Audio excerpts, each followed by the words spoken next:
आप देख रहे हैं लाइव इंडिया हर पल। नमस्कार, लाइव इंडिया में आपका स्वागत है। मैं अनिल सम्राट। देखिए, जेडीयू नेता नीरज कुमार ने पटना में जो होने वाला है आज एनडीए की बैठक, उसी को लेकर पूर्व मुख्यमंत्री और जेडीयू सांसद नीतीश कुमार के शामिल होने पर उन्होंने कहा कि आज का दिन बहुत ही शुभ दिन है। बिहार की जनता ने प्रचंड जनादेश दिया है और नीतीश कुमार के नेतृत्व और एनडीए पर भरोसा किया है। उसके बाद पद त्याग की मिसाल को नीतीश कुमार ने कायम की है। उन्होंने कहा जिससे आम कार्यकर्ताओं के बीच विमर्श का विषय बना कि उनके यानी नीतीश कुमार के इस फैसले से बिहार के भविष्य का क्या होगा। आज उनकी उपस्थिति अन्य कार्यकर्ताओं के लिए प्रेरणा का स्रोत होना है और 7 निश्चय 3 के रोड मैप पर भी सरकार काम करेगी। आज का दिन बहुत ही शुभ दिन है। इस दिशा में शुभ दिन है कि बिहार की जनता ने प्रचंड जनादेश दिया और माननीय नीतीश कुमार जी के नेतृत्व पर भरोसा किया, एनडीए पर भरोसा किया। पद त्याग की मिसाल नीतीश कुमार जी ने कायम किया। तो आम कार्यकर्ताओं के बीच यह विमर्श का विषय बना कि नीतीश कुमार जी ने यह फैसला लिया तो बिहार के भविष्य का क्या होगा। तो नीतीश कुमार जी ने आश्वस्त किया था कि मैं हूं ना, तो आज उनकी उपस्थिति एक अन्य मार्ग में एनडीए कार्यकर्ताओं के लिए प्रेरणा स्रोत होगा। और 7 निश्चय 3 जो माननीय नीतीश कुमार जी ने बनाया था, उस रोड मैप पर सरकार काम कर रही है। तो माननीय मंत्रीगण और जिला अध्यक्ष, चूंकि पार्टी के कार्यकर्ता ही, चाहे वह बड़ी पार्टी हो छोटी पार्टी हो, वह उन्हीं की सक्रिय भूमिका रहती है, उन्हीं के आशीर्वाद से, स्नेह से सत्ता प्राप्त करते हैं। तो कार्यकर्ता और सरकार में संवाद और नेतृत्व का निर्देश और नेतृत्व माननीय नीतीश कुमार जी, माननीय सम्राट चौधरी का, ये निश्चित रूप से कार्यकर्ताओं को संबल देगा और सरकारी योजनाओं के क्रियान्वयन में कार्यकर्ताओं की सहभागिता भी तय होगी। बीजेपी नेता केया घोष ने टीएमसी के पूर्व सांसदों के बीजेपी में शामिल होने पर कहा है कि पश्चिम बंगाल में सत्ता में अपने 15 साल के कार्यकाल के दौरान टीएमसी कई घोटालों में शामिल रहे। टीएमसी ने लोगों का भरोसा और विश्वास पूरी तरह से खो दिया है। उन्होंने सुखेंदु शेखर रॉय, सुष्मिता देव और प्रकाश चिक बारिक को लगा कि उनका जमीर उन्हें पार्टी में बने रहने की इजाजत नहीं देता, इसलिए उन्होंने पार्टी छोड़ दी। बीजेपी में उनका स्वागत है, उनकी छवि पर कोई दाग नहीं है और ना ही वे टीएमसी के किसी गलत काम में शामिल थे। उन्होंने कहा, किया घोष ने कहा कि हम अपनी पार्टी में उनका स्वागत करते हैं। स्वागत है। पश्चिम बंगाल में जो तृणमूल कांग्रेस या तोलामूल कांग्रेस, कुछ भी बोलो, ये 15 साल में सत्ता में जब वो थे, इतने सारे घोटाले किए थे। और हम लोग जो कहते हैं कि टीएमसी यानी तृणमूल माने चोर, ये सच प्रमाण करके तृणमूल जो पार्टी है, लोगों का भरोसा, लोगों का विश्वास सब कुछ खो दिया था। तो सुष्मिता जी, सुखेंदु शेखर जी और प्रकाश जी, उनको लगा कि ये पार्टी में ये इनका रहने का कोई मतलब उनका अंदरूनी से अंदर से कोई साय नहीं देता, इसीलिए उन्होंने पार्टी त्याग कर दिया। और उसके बाद भारतीय जनता पार्टी में उनका स्वागत है और पार्टी ने उनको सम्मान किया। तो एक तरीके से अच्छा हुआ, क्योंकि ये जो 3 लोग हैं, इनके नाम पे ना कोई घोटाले है, ना कोई धब्बा है, ना कोई तृणमूल के जो काली करतूते हैं, इनके पीछे कहीं इनका समर्थन था। तो इसीलिए पार्टी इनको लिया है, तो इनका स्वागत है हमारी पार्टी। बीजेपी विधायक ऋषिराज हजारिका ने कहा है कि चाहे असम हो या पूरा देश, कोई भी हिंदू असल में बीजेपी में ही रह सकता है। टीएमसी में हिंदुओं के लिए माहौल ठीक नहीं है। प्रधानमंत्री नरेंद्र मोदी और केंद्रीय गृह मंत्री अमित शाह और राज्य के मुख्यमंत्री हेमंत बिश्व शर्मा के नेतृत्व में असम में हो रहे विकास को देखते हुए अब पूरा देश भगवामय हो गया है, भगवामय होगा। कांग्रेस में किसी हिंदू के बने रहने का माहौल खत्म हो चुका है। मुझे नहीं पता कि कौन शामिल होगा और कौन नहीं। उन्होंने पूरी तरह से एक खास जाति पर विशेष ध्यान केंद्रित किया, इसलिए सनातनी उनसे दूर हो रहे हैं। देखिए, अभी बीजेपी भारत, ये आसाम हो या पूरा भारतवर्ष में हो, जहाँ पे भी आपको मैं क्या बोला, कोई भी हिंदू है कोई भी हिंदू है तो वो सिर्फ बीजेपी में ही रह सकता है। अभी कांग्रेस में या फिर तृणमूल कांग्रेस में हिंदू रहने का कोई मतलब माहौल नहीं है। तो इसीलिए आप मान के चलिए आने वाले समय में नरेंद्र मोदी के नेतृत्व में, अमित शाह जी के नेतृत्व में, जिस तरीके से आसाम में डॉक्टर हिमंत बिश्व शर्मा के नेतृत्व में प्रोग्रेस आपको दिख रहा है, सब लोग आसाम में अभी बीजेपी और हम लोग गवर्नमेंट को ऊपर साथ में विश्वास रख रहे हैं। तो उस तरीके से मान के चलिए कि इंडिया में भी नरेंद्र मोदी जी के नेतृत्व में, अमित शाह जी के नेतृत्व में अभी पूरा इंडिया ये भगवामय हो जाएगा। तो असम कांग्रेस में भी ऐसा हो सकता है? देखिए अभी तो आसाम में कांग्रेस में आने के लिए है ही कोई नहीं है। तो अभी जो हिंदू था सब तो सिर्फ एक हिंदू। देखिए अभी तो हम लोग, मैं क्या बोलूं, वो तो आप देखिए मैं क्या बोल रहा हूँ कि कोई भी हिंदू अभी कांग्रेस में रहने का, कोई भी असमीज लोग आज की डेट में कांग्रेस में रहने का माहौल खत्म हो चुका है। तो इसीलिए तो कौन आएगा कौन नहीं आएगा वो तो मुझे नहीं पता, लेकिन मुझे जितना लगता है अभी तो देखिए अभी तो कोई आने वाला लोग है ही नहीं। जब जो लोग है कौन है आपको भी पता है वो लोग। तो आने वाले समय में कोई भी हिंदू लोग ऐसा माहौल उन लोगों ने नहीं रखा।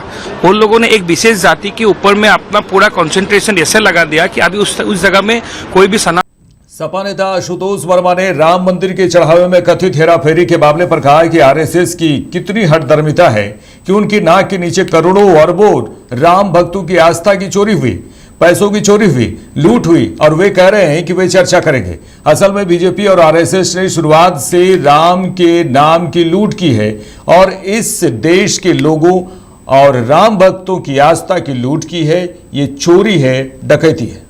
ये 10 से 12 जुलाई तक होने वाली प्रांत प्रचारक बैठक में आरएसएस इस मुद्दे पर चर्चा कर सकता है। नहीं तो क्या अभी भी वो लग रहे हैं कि वो इस पे चर्चा भी नहीं करेंगे? ये कितनी हठधर्मिता है आरएसएस की कि उनके नाक के नीचे करोड़ों अरबों राम भक्तों की आस्था की चोरी हुई, पैसे की चोरी हुई, लूट हुई, डकैती हुई, और वो कह रहे हैं हम चर्चा करेंगे। असल में भारतीय जनता पार्टी और आरएसएस ने शुरुआत से राम के नाम की लूट की है और इस देश के लोगों की और राम भक्तों की आस्था की लूट की है। ये चोरी की है, ये डकैत है। इन्होंने हमारे देश के लोकतंत्र में रह के ही राम भक्तों की आस्था की लूट की है। तो राम मंदिर की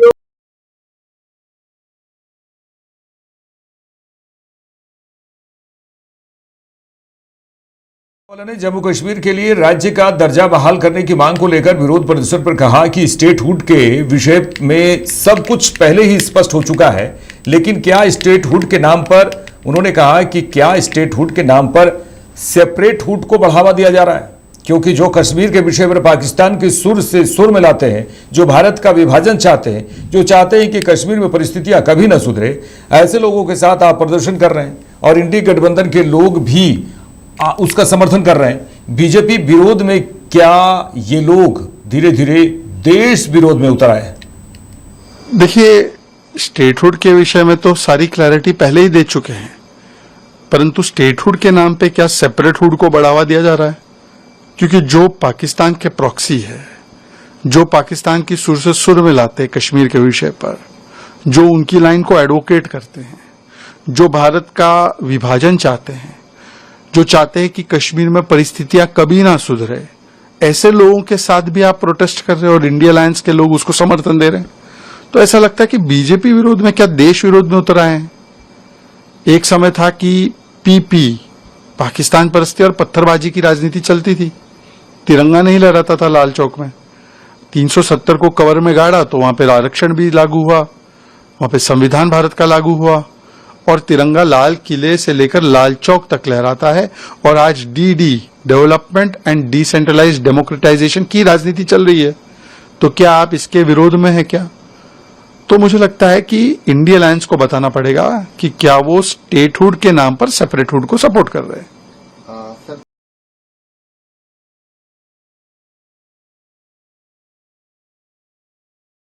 बीजेपी सांसद डॉक्टर संबित पात्रा ने सत्यवाड़ी ओवरब्रिज निर्माण कार्य का निरीक्षण किया है ओडिशा में। बीजेपी सांसद डॉक्टर संबित पात्रा ने कहा है कि महाप्रभु भगवान जगन्नाथ की रथ यात्रा 16 जुलाई को होनी है और पूरा प्रशासन ये सुनिश्चित करने के लिए मिलकर काम कर रहा है। और उन्होंने कहा, और इसी का उन्होंने जायजा भी लिया, उन्होंने कहा कि यह कार्यक्रम आसानी से हो, इसके लिए मैं प्रशासन का धन्यवाद करता हूँ। NH 316 भुवनेश्वर और पुरी को जोड़ता है और लाखों भक्त इस रास्ते से आते हैं। हाईवे के एक छोटे से हिस्से पर पानी जमा होने की कुछ दिक्कतें थी, लेकिन जब हमने NHAI अधिकारियों पर का ध्यान इस ओर दिलाया तो उन्होंने तुरंत कार्रवाई की और उन्होंने कहा कि अभी उस जगह पर काम चल रहा है। रास्ते का काम चल रहा है, उसमें आपने हिस्सा लिया, आपने भी कुछ किया, कैसा लग रहा है रथ यात्रा से पहले? देखिए, आप सभी जानते हैं महाप्रभु जगन्नाथ जी का पुण्य रथ यात्रा 16 जुलाई को है और स्वाभाविक रूप से पूरे प्रशासन, चाहे वो उड़ीसा का प्रशासन हो, चाहे भारत सरकार का प्रशासन हो, किस प्रकार से अच्छे से रथ यात्रा हो उसके लिए सभी लोग एकमुश्त होकर काम कर रहे हैं। इसलिए प्रशासन को बहुत धन्यवाद। आप देख सकते हैं ये NH 316 है। इस NH से भुवनेश्वर और पुरी की कनेक्टिविटी होती है। लाखों की संख्या में श्रद्धालु पुरी उस दिन इस NH से आने वाले हैं। NH में एक छोटे से पोर्शन में कुछ कमियां थी, जहां पर पानी जमता था और वहां पर कुछ सड़क का कोई पोर्शन उखड़ गया था। इस विषय को जब हमने यहाँ के रीजनल ऑफिसर्स और यहाँ के उच्च अधिकारियों को बताया, national highway authority of India के उच्च अधिकारियों को बताया, तो उन्होंने त्वरित कार्यवाही की है। हमने 2 दिन पहले बताया और आज आप देख सकते हैं सभी प्रकार के उपकरण यहाँ पहुंच गए हैं, बिटुमेन पहुंच गया है और जोर शोर से नेशनल हाईवे का जो छोटा सा पोर्शन रिपेयरिंग का था वो काम अभी चल रहा है। तो मैं धन्यवाद देना चाहूंगा national highway authority of India के सभी अधिकारियों को, मैं धन्यवाद देना चाहूंगा यहाँ के विधायक को, मैं धन्यवाद देना चाहूंगा यहाँ के प्रशासन को, हमारे मुख्यमंत्री को और सर्वोपरि मोदी जी की सरकार जिस स्फूर्ति के साथ काम करती है अपने लोगों की भलाई के लिए, आपके लिए ये बहुत बड़ा उदाहरण है। मैं मोदी जी को भी बहुत धन्यवाद देना चाहूँगा। उत्तराखंड ऋषिकेश की बात करें तो ऋषिकेश में SDRF कर्मी रमेश ने बताया है कि हमें यहाँ त्रिवेणी घाट पर सुरक्षा के लिए तैनात किया गया है। पहाड़ों में लगातार बारिश के कारण गंगा नदी का जलस्तर बढ़ा हुआ है, जिसके तहत सुरक्षा की दृष्टि से हमारे प्रशासन द्वारा हमें तैनात किया गया है। उन्होंने कहा कि हम बार बार घाटों के किनारे लोगों को जागरूक कर रहे हैं कि गंगा नदी का जलस्तर बढ़ रहा है, आप गंगा घाटों से दूरी बनाकर ही रखें। मेरा नाम रमेश चंद भट्ट है। मैं SDRF ढालवाला टीम में नियुक्त हूँ यहाँ पर कांस्टेबल के रूप में।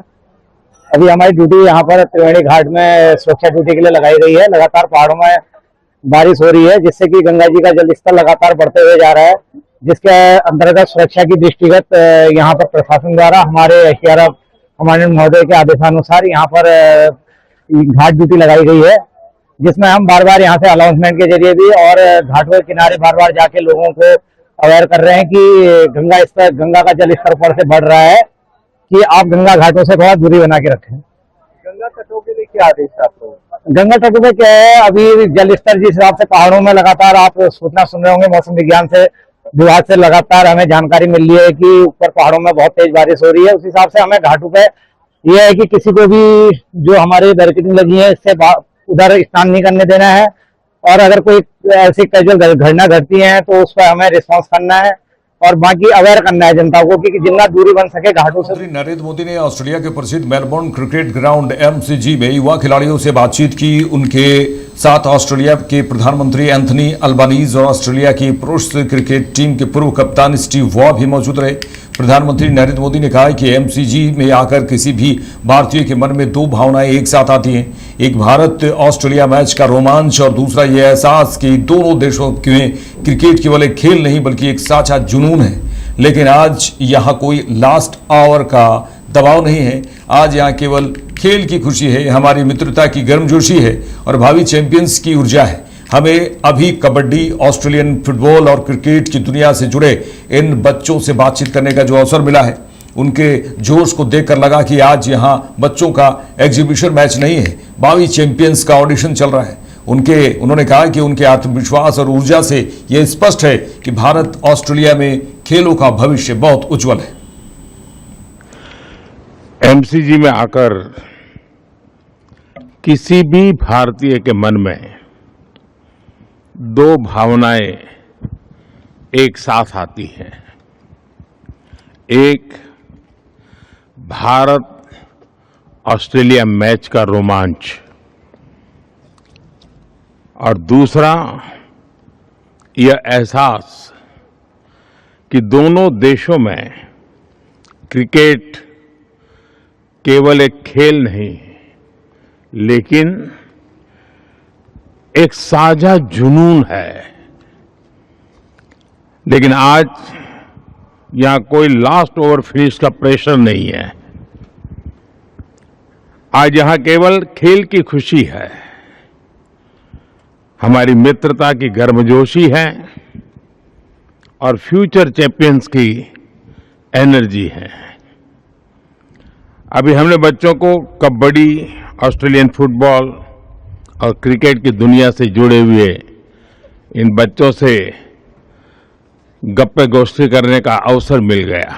उनके जोश को देख करके लगा आज यहाँ बच्चों का एग्जीबिशन मैच नहीं है, फ्यूचर चैंपियंस का ऑडिशन चल रहा है। उनके आत्मविश्वास और ऊर्जा से यह स्पष्ट है कि भारत ऑस्ट्रेलिया में खेलों का भविष्य बहुत उज्जवल है। जब भी झारखंड सरकार में मंत्री सुदीव कुमार ने 2 दिवसीय नेशनल स्टेक होल्डर्स कंसल्टेशन 2026 पर कहा कि राष्ट्रीय राजधानी में आकर जब कोई राज्य स्टेक होल्डर के साथ कंसल्टेशन करता है तो मेरा मानना है कि संवाद और विमर्श एक नया रास्ता खोलते हैं। उन्होंने कहा कि आज हमारे संवाद और विमर्श ने झारखंड के पर्यटन और प्रगति के लिए एक नया रास्ता खोला है और हमें उम्मीद है कि बहुमूल्य सुझावों को ग्रहण करते हुए हम लोग आगे का रास्ता बेहतर करेंगे।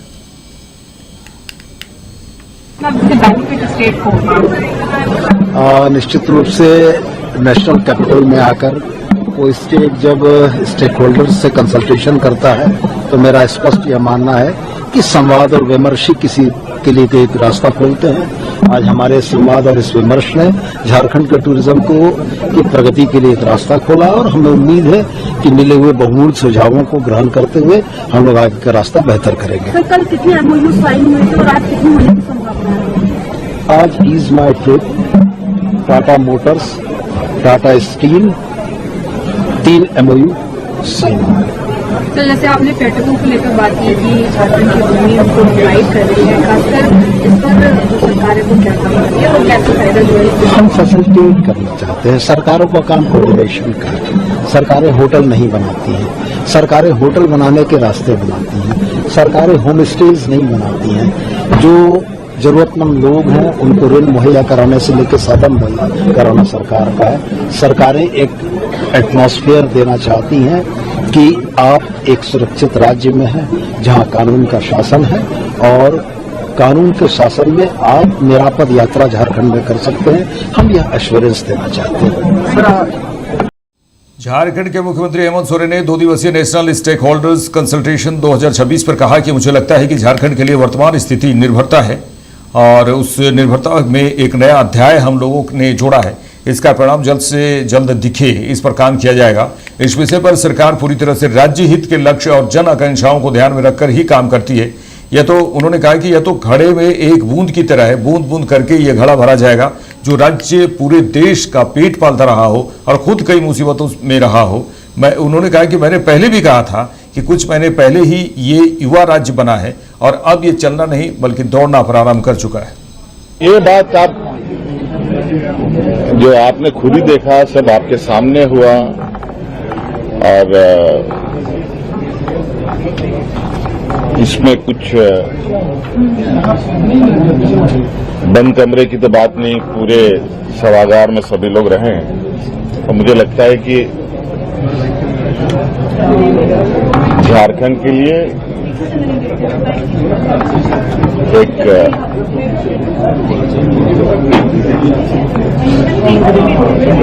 वर्तमान परिस्थिति जो निर्भरता है, उस निर्भरता में एक नया अध्याय हम लोगों ने जोड़ा है और मुझे लगता है इसका परिणाम जल्द से दिखे। आगे इस पर काम करें। झारखंड के समग्र विकास में जो भी 14 एमओयू साइन हुए हैं, कितना इससे फायदा मिलेगा झारखंड के लोगों को? अब राज्य इस विषय पर सरकार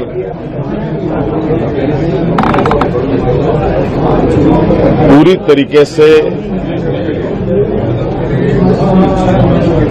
राजहित के लक्ष्य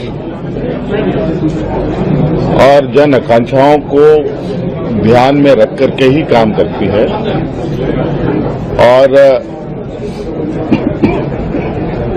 मुझे लगता है ये तो घड़े का एक बूंद जैसा है और भी बूंद बूंद भरते हुए उस घड़े को भरेंगे और आप देखेंगे कि एक जो राज्य पूरे देश का पेट पालता रहा हो और खुद कई मुसीबत और झंझावतों में रहा हो। मैंने पहले भी कहा था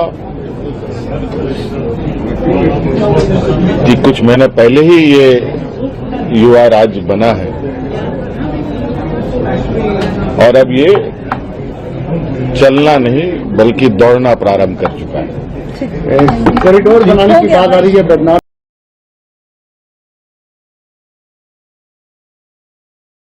जेडीयू सांसद संजय झा ने एनडीए की बैठक पर कहा है कि मुख्यमंत्री के आवास पर एनडीए की बैठक हो रही है। इसमें पांचों दलों के सभी जिला अध्यक्ष मौजूद रहेंगे, पार्टियों के वरिष्ठ नेता रहेंगे, मुख्यमंत्री और बिहार सरकार के मंत्री मौजूद रहेंगे। हर जिले में जिला स्तर और ब्लॉक स्तर पर भी एनडीए के बीच समन्वय रहे, फीडबैक लिए जाएंगे। जो कार्य चल रहे हैं उसमें सुझाव लिए जाएंगे। सभी पार्टियों के अध्यक्ष भी मौजूद रहेंगे।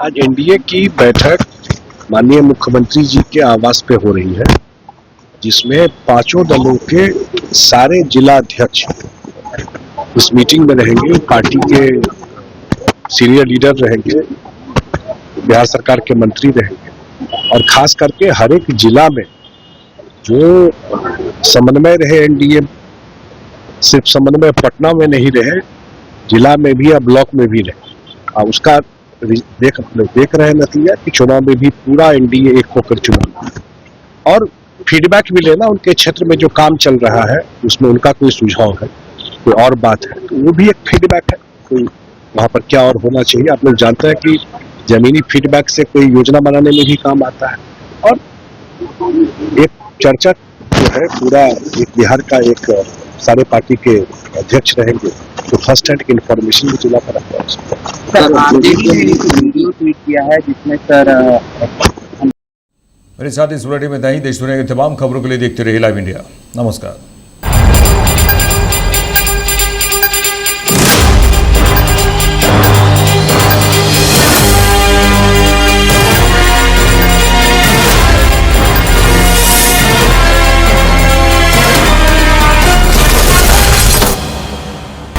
आप देख रहे हैं लाइव इंडिया हर पल।